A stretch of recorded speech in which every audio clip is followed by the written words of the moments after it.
So, hello fellow coin collectors, how you going? This is Glenn, back with another video, and I actually have not done a video on the coins of Argentina. And here I actually have most of my coins. Actually, I just looked at the history. This is the only coin I've done a video on, is the 2 centavos, and this is actually quite a large coin. It was supposed to be equivalent to a 10 centimeters, so it was partially tied to the Latin monetary system.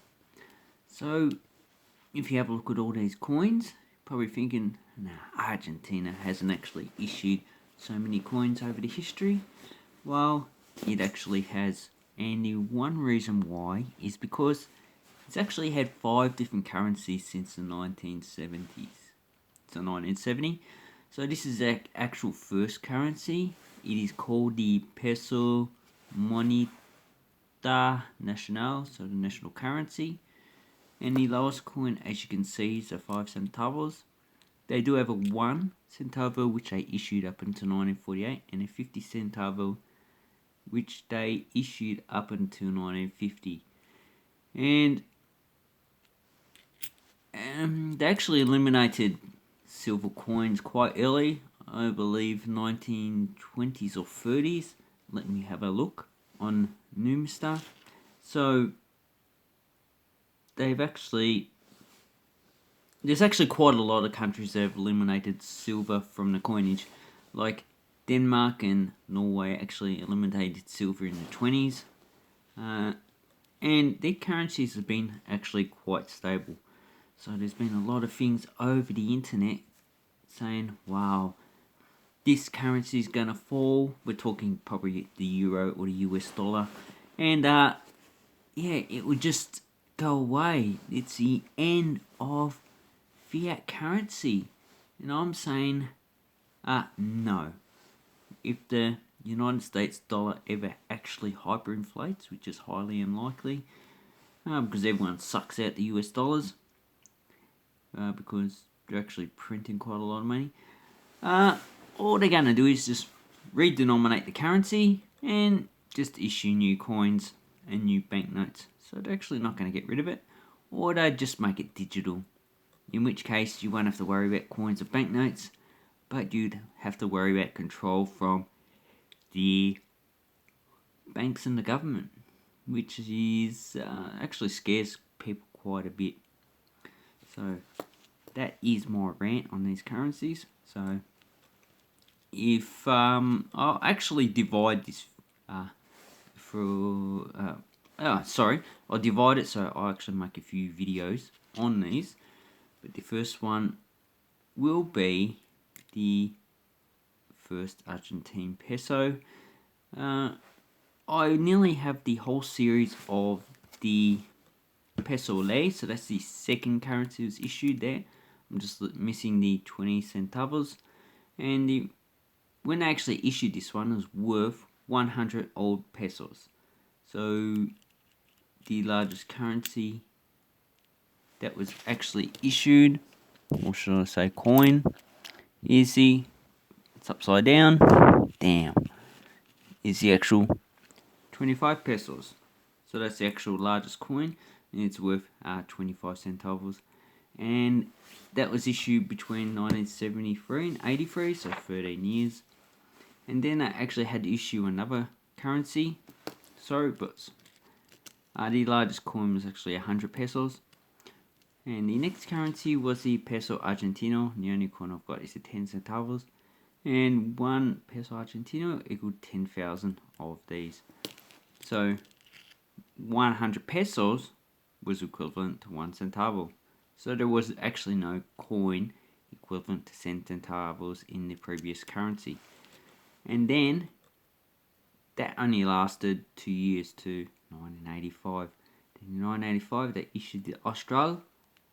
I only have a 10 centavo coin, and this coin currency was actually only issued in 1 and 5s. So 1, 5, 10, 50 centavos, 1, 5, 10 Australs. and the exchange rate was 1,000 of previous pesos to 1 Austral.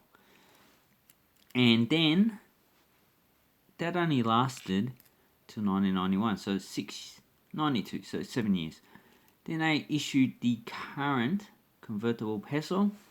It's called the convertible peso because it was tied to the United States dollar, and it had a 1-to-1 exchange rate between 1992 and 2001, and then it actually decoupled.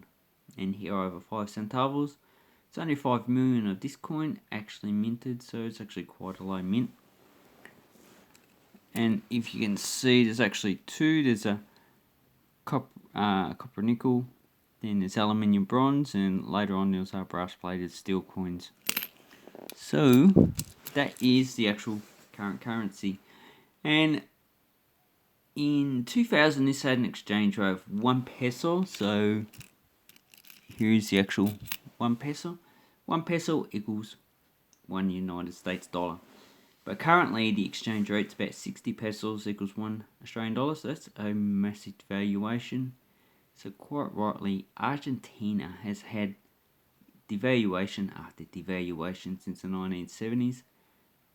And it's actually degraded the economy quite a lot. They used to actually be quite a wealthy country, but not anymore. They actually have less wealth than Paraguay. Oh, not Paraguay, Chile, I mean. Chile is actually the most developed country in South America now. It also has the highest wages. Argentina used to actually hold that mantle. And basically it's because they have had problems with inflation. So that comes down to government policy, which actually causes the inflation. And I'm surprised that people actually still trust the Argentinian currency. Quite obviously not. When they actually decoupled it, from memory, I believe they had restrictions on the exchange, so you couldn't actually exchange your peso for the US dollar. Because a lot of people apparently put their savings into the bank in US dollars, and so they wanted those US dollars out, and they actually couldn't. And now their $1 is worthless. It's only worth about 2 cents. So they've actually lost a lot of wealth. And that's basically what happens to all fiat currencies. It ends up turning into either a collector's item or it just becomes worthless. So your 50-cent coin, depending on the year, so this one is 1981, pretty high mint year, not really desirable for collectors unless it's a highly uncirculated coin. So this one will eventually be worth nothing. Even now, you can't actually purchase anything with a 50-cent coin. You can't buy anything. It's just got no purchasing power. And basically, you need $1 to actually buy anything in Australia.